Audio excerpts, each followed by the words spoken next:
where are your investments? Some people like Edward Jones, other people like other investment houses.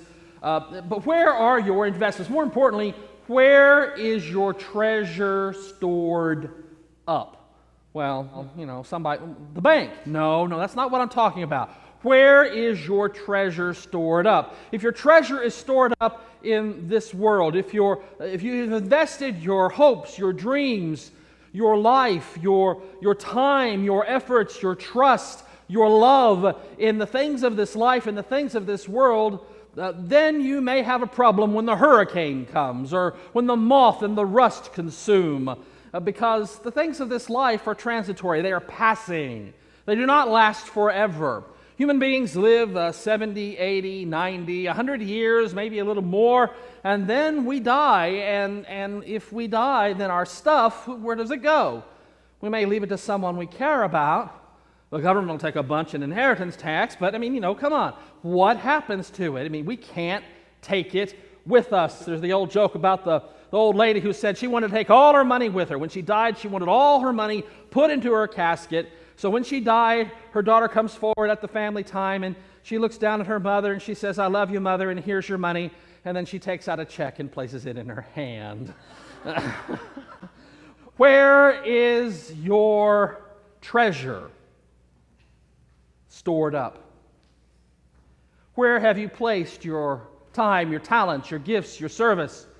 Where have you spent your time? What do you prize highly? Where are your priorities situated? Are they in the things of this life? After all, we need food, we need clothing, we need to make car payments, insurance payments, house payments. We have to pay for our educations, we have to pay for our kids' educations and our kids' cars and everything else that goes along with that. We have lots of bills in this life, so we know we have to spend money here, but where is our true treasure stored up? Where do we spend our time? How do we spend our talents? How do we contribute our gifts? Where do we serve? If we shower our stuff, our treasure on ourselves, it goes down with us. When the hurricane comes, it blows it away. When the moth comes, when the rust comes, it is destroyed. But if we have stored up our true treasure, our love, our hope, our thoughts, our dreams, our concerns, our time, our service, and yes, our gifts, if we have stored them up with God, then we have nothing to fear. Indeed, we have reasons to rejoice. We have reasons to be thankful. We have reasons to be happy. For no matter what happens to us, no matter what the circumstance may be, no matter what may be going on, we can know that it is safe with God. We are in good hands, not with Allstate, but with God.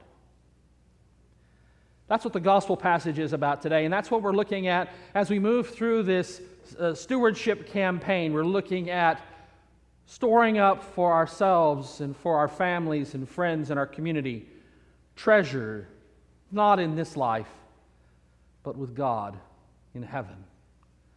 Storing up our treasure where moth and rust cannot destroy it, where a hurricane can't blow it away, but instead where it is secure with God. That's what we're talking about in our stewardship campaign over the next 3 weeks. And we're going to look at it with the question, how do we give thanks, where do we give thanks, and when do we give thanks? Today we're going to look at how, with a passage from Paul's first letter to the Thessalonians, which you heard read earlier today. In it, Paul writes, "Rejoice always, pray without ceasing, give thanks in all circumstances, for this is the will of God in Christ Jesus for you. Do not quench the Spirit, do not despise the words of prophets, but test everything, hold fast to what is good, abstain from every form of evil." Now, I was doing research on this passage. I was reading some of the major commentaries about it. Many of the scholars identify this as Paul's advice to the church. Advice, these are not suggestions, my friend. Every one of these verbs, rejoice, pray, give thanks, indeed all of them, rejoice, pray, give thanks, don't despise, test everything, hold fast, abstain from every form of evil. All of the verbs here are in the imperative mood. That means they are not suggestions. They're not good ideas. They're not, you should do this, or you might want to think about doing this someday. No, these are commands. Thou shalt rejoice always. Thou shalt pray without ceasing. Thou shalt give thanks in all circumstances. That gives it a little more oomph, doesn't it? These are in the imperative mood, the imperial mode, in other words, the command mode of the verb. You will do this. This is the directive. This is the commandment. This is what you are to do. Not a good idea, not a suggestion, not advice, but directions.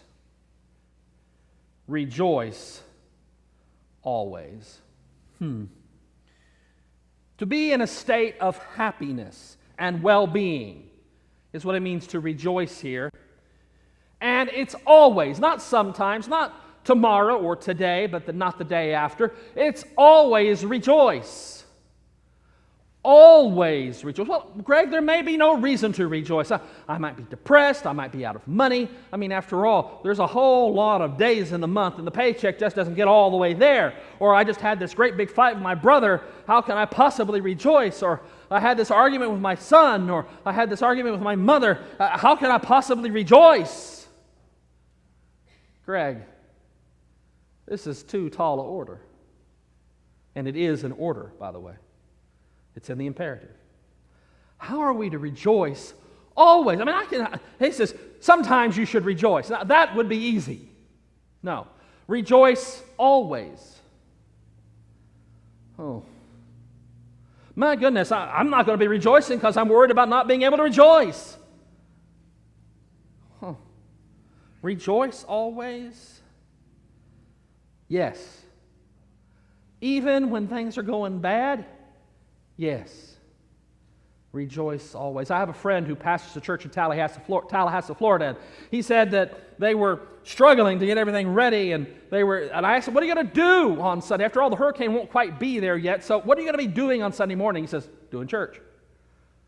And then when church is over, we're going to stay open. We got food. We got MREs collected. You know what MRE means, by the way? It's a military term. It means meals rejected by everyone. They're rations, sea rations. And we got a bunch of those, meals rejected by everyone. We've got tons and tons of water. We've got generators and fuel for it. We're ready to go. We thought we were going to be sending all this stuff down into the Panhandle all the way down to Miami and Fort Lauderdale, but it looks like we're going to need it here, he said. And so they're getting ready.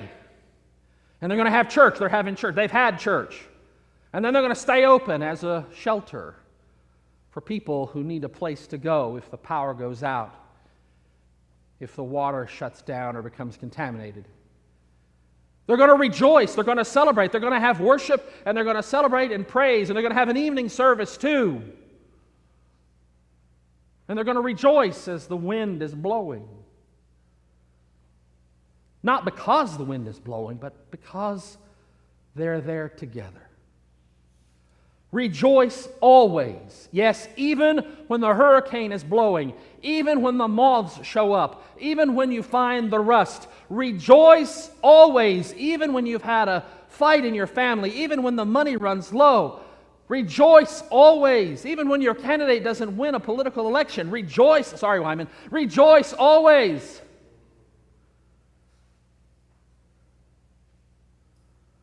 Oh, how? If your treasure is seated in God, if your treasure is laid up with God, if your treasure has been invested in God, if your treasure, your time, your talents, your gifts, and your service is stored up with God, then you can rejoice. For none of this stuff in the end really matters. I had a great big argument with my brother. Boy, I've had a whole lot of arguments with my brother. A lot of big arguments with my brother. Had one back in 1988. I'd forgotten about it. I really forgot about it completely. I don't even remember it. My brother apologized to me for it the other day. I hadn't been thinking about it, it had been bothering him.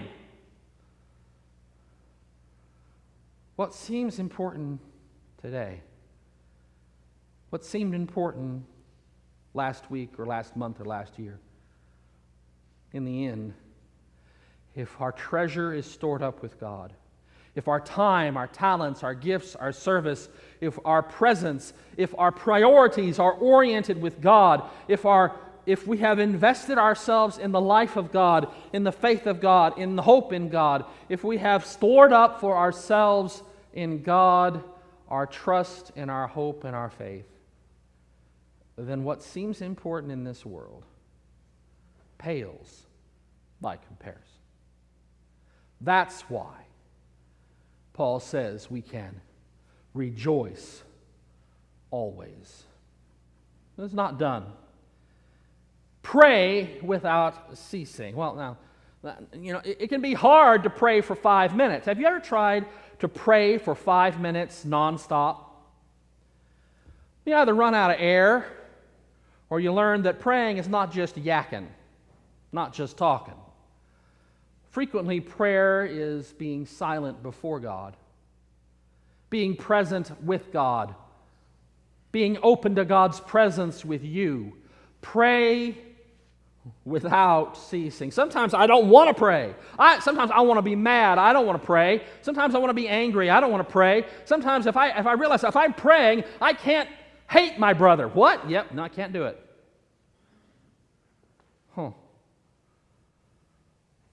Pray without ceasing. My dad used to say that when he would be angry at a supervisor, he would pray for them.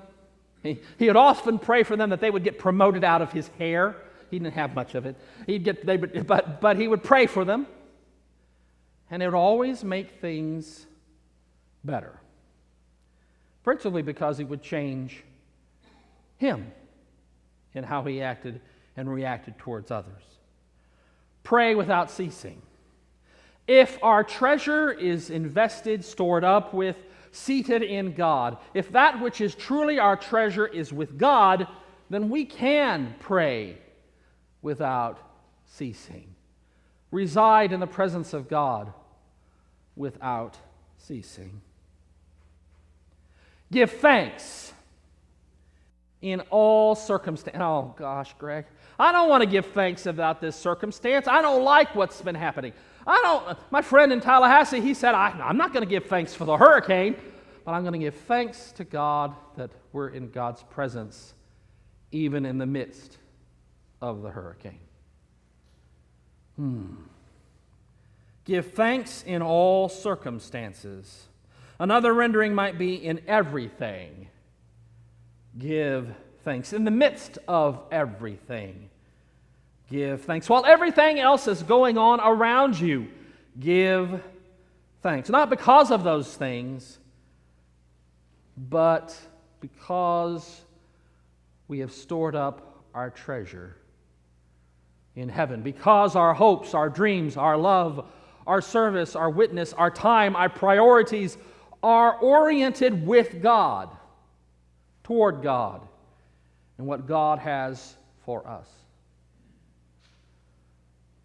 Give thanks in all circumstances. And again, these are imperatives. They are commands. They are directives. They're not suggestions. They're not good ideas. They're things that we are expected to do. And if our treasure is with God, then we can and should want to and will want to do them, regardless of what's going on. Regardless of what hurricane may be blowing through your life. Regardless of what the moths may be doing or the rust may be doing. Regardless of the mess, regardless of the difficulties, regardless of the pains, regardless of the health concerns, regardless of the financial concerns, regardless of the political concerns, regardless of what's going on in your life. If your treasure is stored up with God, then rejoicing always, praying without ceasing, and giving thanks in all circumstances becomes our way and God's way for us of responding to what's going on. In the early church, during the first few centuries of the church, Christians were being persecuted by the Roman Empire. During the first century, during the latter part of the first century, some of these persecutions were pretty horrific, including the death of Christians. Some Christians were used as lighting torches to light the circus races, the horse races in Rome. They would take them and they would cover them in oil and they would put them up on staffs and then they would light them ablaze to light the races. Christians were being marched off to persecution, and a writer, a Roman writer writing in Greek, wrote down what he heard them singing.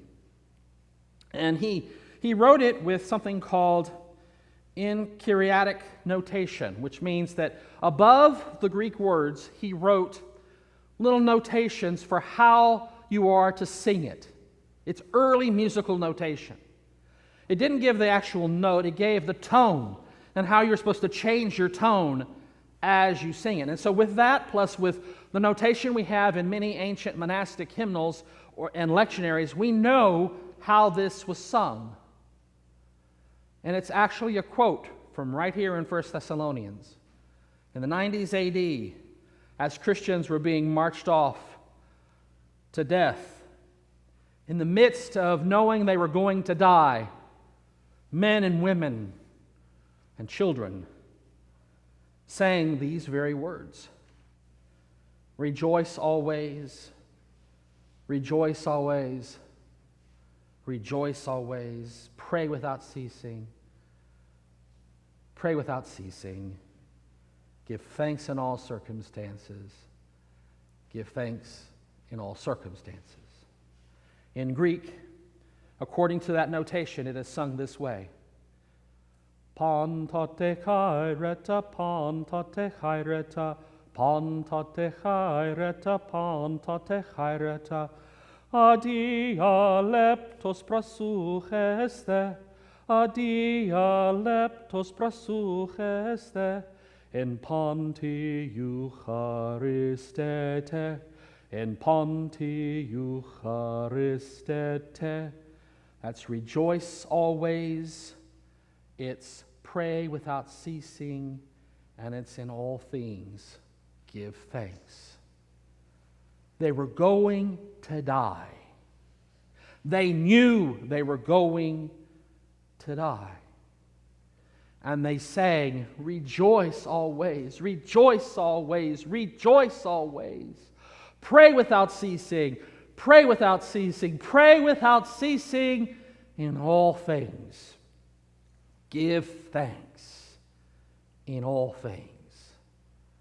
Give thanks. As we go through the hurricane of this life, as we face the trials and tribulations that we are challenged with every day, as we go through this life, as we fight the moths and the rust, may we also rejoice always, pray without ceasing, and give thanks in everything. And we can do this when we store up for ourselves treasure in heaven. When we place our trust, our hope, our faith, our love, our time, our priorities, our service, our witness, our gifts, when we place it all with God,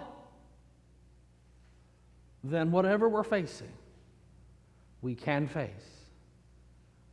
We can face with rejoicing, with prayer, and with thanksgiving. In the name of the Father, and of the Son, and of the Holy Spirit. And may God's people say, Amen. In your presence, Lord, let me learn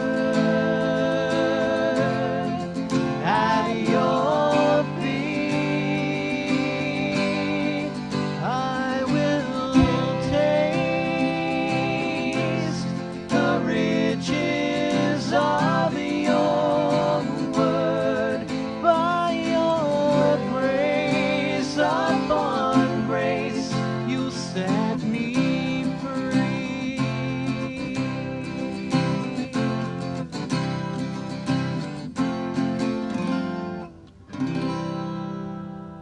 have been listening to a sermon by Dr. Gregory Neal, Senior Pastor of the First United Methodist Church in Commerce, Texas, and Rector of Grace Incarnate Ministries. Copyright 2017 by Dr. Gregory S. Neal, all rights reserved. For more information and for other sermons by Dr. Neal, visit us on the web at www.revneal.org. That's www.revneal.org. You are also invited to visit us in person at First United Methodist Church, 1709 Highway 24, Commerce, Texas, 75428. This program was produced by Dr. Greg Neal.